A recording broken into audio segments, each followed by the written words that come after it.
আজকের আলোচনার বিষয় মার্কিন যুক্তরাষ্ট্র, ভারত আর তাদের মধ্যে এক বেশ পাজলিং বা আশ্চর্যজনক তেলের চুক্তি। হঠাৎ করে রাশিয়ার তেল নিয়ে আমেরিকার পলিসি এমন একটা মোড় নিল যা ভারতে রীতিমতো রাজনৈতিক ঝড় তুলে দিল।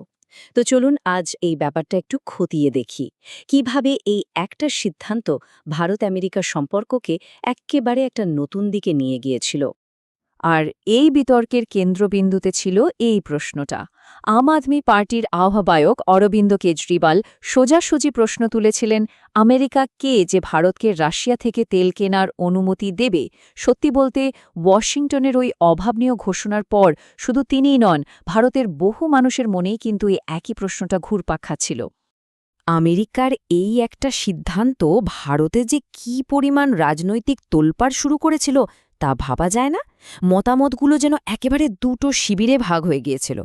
একদিকে ভারত সরকার একে দেখছিল একটা বিরাট কূটনৈতিক জয় হিসেবে, দেশের শক্তি সুরক্ষার জন্য একটা বড় পদক্ষেপ।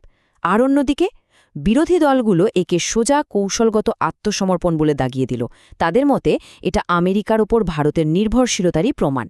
আর এখানেই কিন্তু এই গল্পের আসল রহস্যটা দানা বাঁধতে শুরু করে। আচ্ছা, এই যে আমেরিকার পলিসিতে এত বড় একটা পরিবর্তন আসলো, এটা তো আর একদিনে হয়নি, তাই না?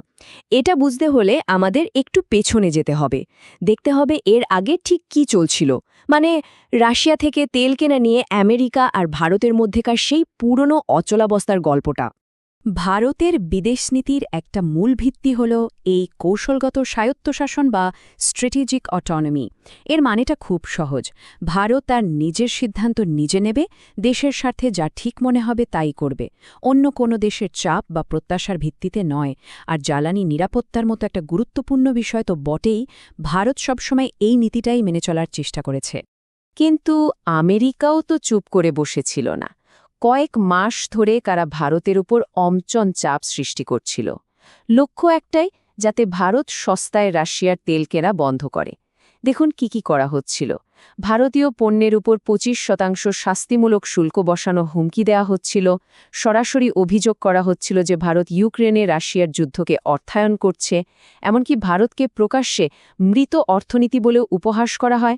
বারবার সতর্ক করা হচ্ছিল যে রাশিয়ার যুদ্ধকে অর্থায়ন করাটা কোনোভাবেই গ্রহণযোগ্য নয়। কিন্তু ভারতও ছেড়ে দেওয়ার পাত্র ছিল না। তারা এর বিরুদ্ধে একেবারে রুখে দাঁড়িয়েছিল। ভারতের পররাষ্ট্র মন্ত্রণালয় সাফ জানিয়ে দেয়, ভারত তার স্বার্থ নির্ধারণ করে, ওয়াশিংটন নয়। শুধু তাই নয়, ভারত কিন্তু পশ্চিমা দেশগুলোর দ্বিমুখী নীতি বা ডুপ্লিসিটির দিকেও আঙুল তোড়ে। কারণ মজার ব্যাপার হলো, ওই দেশগুলো নিজেরাই কিন্তু তখন রাশিয়ার কাছ থেকে শক্তি সম্পদ কিনছিল। ভারতের যুক্তিটা খুব পরিষ্কার ছিল, দেশের ১৪০ কোটি মানুষের জন্য জ্বালানি নিরাপত্তাটাই সবার আগে। আর ঠিক এই রকম একটা টানাপোড়েনের মধ্যেই হঠাৎ করে একটা নতুন সংকট তৈরি হলো। মধ্যপ্রাচ্যে একটা সংঘাত শুরু হলো। আর এই একটা ঘটনা গোটা বিশ্বের এনার্জি বা শক্তির মানচিত্রটাই নাটকীয়ভাবে বদলে দিল। সংকটটা কোথায় জানেন? এই হরমুজ প্রণালীতে। এটা একটা খুবই সংকীর্ণ সামুদ্রিক পথ, কিন্তু এর গুরুত্ব অসম্ভব। কারণ সারা বিশ্বের প্রায় ২০% তেলের সাপ্লাই এই পথ দিয়ে যায়। আর সেই গুরুত্বপূর্ণ রুটটাই হঠাৎ করে হুমকির মুখে পড়ল। এর মানে বিশ্বজুড়ে জ্বালানি সরবরাহের ওপর একটা মারাত্মক ঝুঁকি তৈরি হল। আর ভারতের জন্য এই হুমকিটা ছিল আরও অনেক বেশি গুরুত্বপূর্ণ।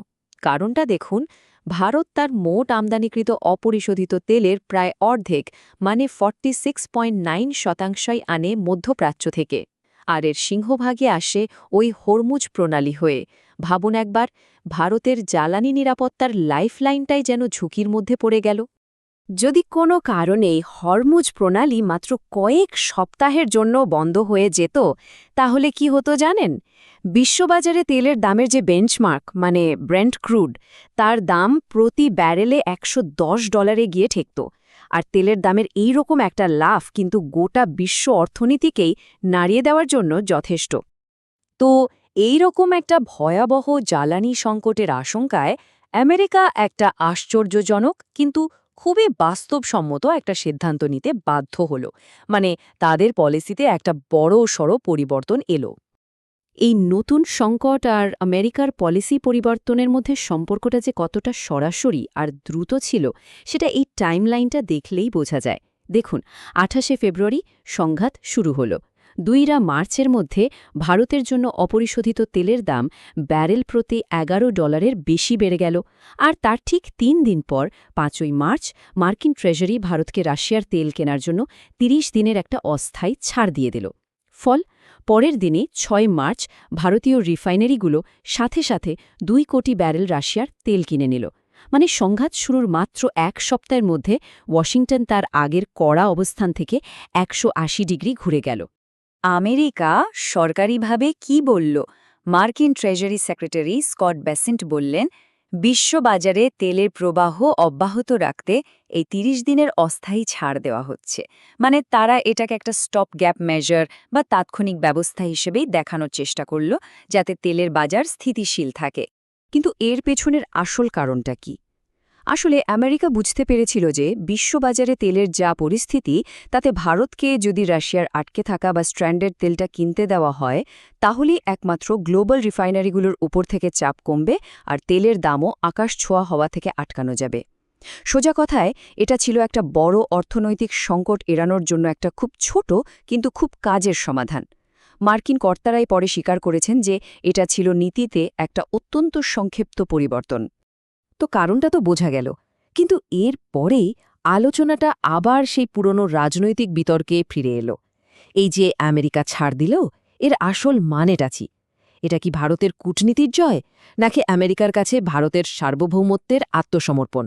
মজার ব্যাপার হলো, একই ঘটনাকে ৩টে পক্ষ ৩ রকমভাবে ব্যাখ্যা করল, প্রত্যেকেই নিজের নিজের রাজনৈতিক সুবিধা অনুযায়ী। দেখুন, ভারত সরকার এটাকে বলল কূটনৈতিক জয়, তাদের স্ট্র্যাটেজিক অয়েল ডিপ্লোমেসি সাফল্য। বিরোধী দলগুলো কি বলল? তারা বলল এটা একটা কৌশলগত আত্মসমর্পণ, আমেরিকান ব্ল্যাকমেল, যা ভারতের সার্বভৌমত্বে আঘাত এনেছে। আর মার্কিন সরকার, তাদের কাছে এটা একটা অস্থায়ী বাস্তবসম্মত পদক্ষেপ, আর তারা আশা করছে এর বদলে ভারত পরে তাদের থেকে আরও বেশি তেল কিনবে।